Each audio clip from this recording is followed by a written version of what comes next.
I'm not belittling. Forgive me, Buddha, or I wouldn't. That I know. I know you have the highest respect for the Buddha. That I know. But we have the same attitude. And I want to examine with you. That is why I put the question. And also not quite, sir. Forgive me for saying so, not quite.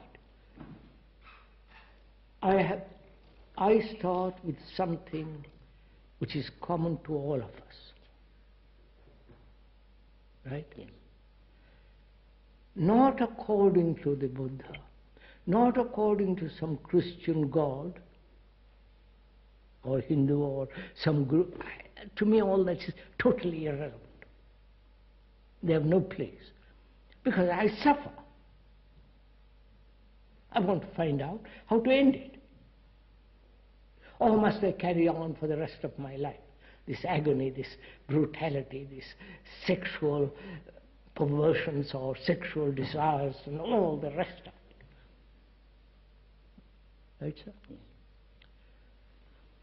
Yes. So, I say the root of all this, confusion, uncertainty, insecurity,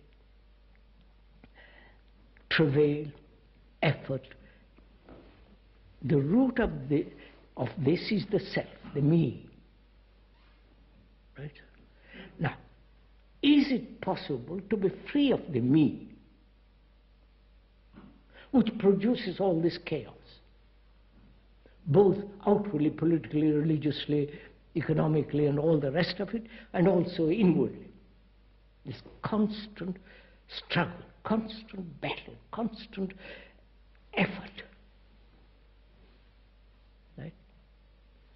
So I'm asking, can thought end?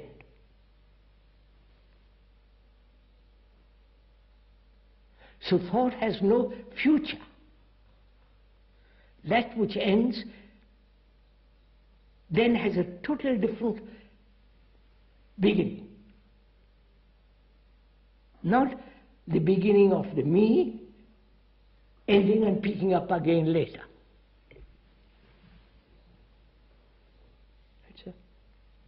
So, how is that thought? Not in what manner can that thought end? That's the problem. The Buddha must have talked about it. Right, sir? Yes. I don't think Christianity, as far as I know, has touched this point. They said, give yourself to God, Christ, and abandon yourself to Him. But the self goes on. They haven't gone into this at all. Only the Hindus and the Buddhists have done, and perhaps some. So, how can this thought end?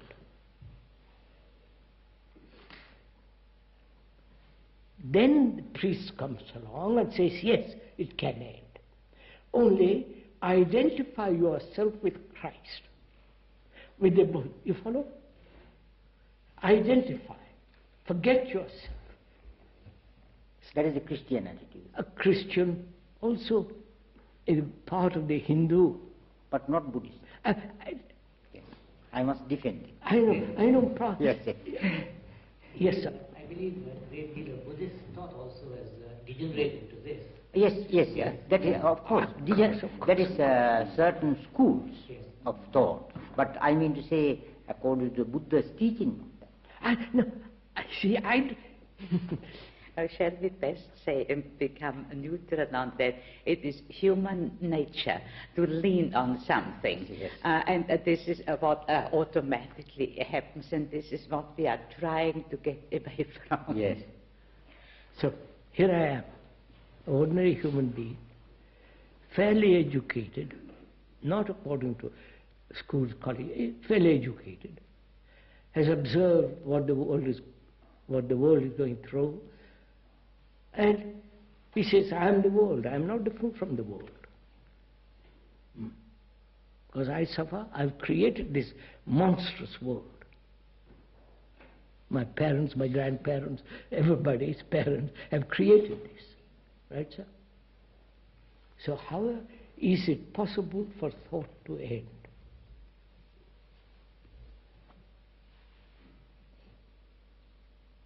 Some people say yes, which is to meditate, control, No. suppress. No. I said some people. I said, madam. Beg pardon. Some people have said suppress it.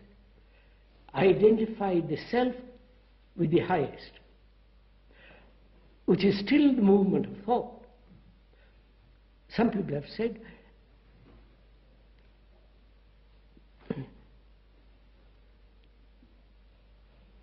burn out all the senses. Right, sir? They have done it.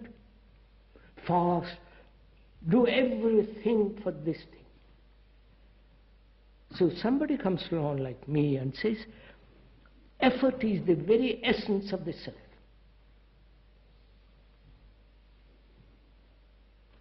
Right? Do we understand that? Or has it become an idea and we carry that idea out? You understand what I'm saying? I don't know if I'm making myself clear. That is, if you say effort is the very essence of self, what? effort is the very essence of self, is there again preparation? What? A preparation. Eh? A preparation. Ah. A initial training No. to come to that situation. Or does one come to it effortlessly? If I have understood you, and please correct me if not, you mean that the very effort that I make to come to it, that in itself is already contributing to my delusion? To the maker of the effort. Yes. Who is going to who has already identified with something greater and is making effort to reach it. It's still the movement of thought. And it's still a bargaining. If I do this or give this up, then I will get that. So, how do you, if I may ask, listen? How do you listen? Listen. He says, a person like me says, effort of any kind only strengthens the self. Now, how do you receive that statement?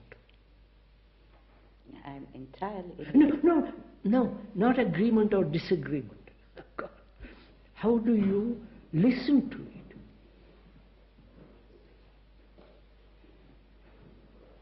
Let it impinge. What? Let it impinge. No. Do we listen in the same way we have made identifications? That is, in general, we listen through the past, you see, through our previous ideas, through what we know.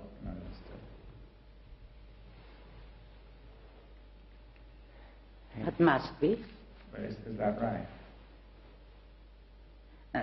If one can open up and just listen. No. Can't one? When you eat, you are eating because you are hungry. The stomach receives the food.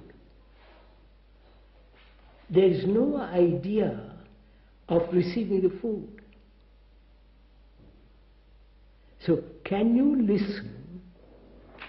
listen without the idea of receiving?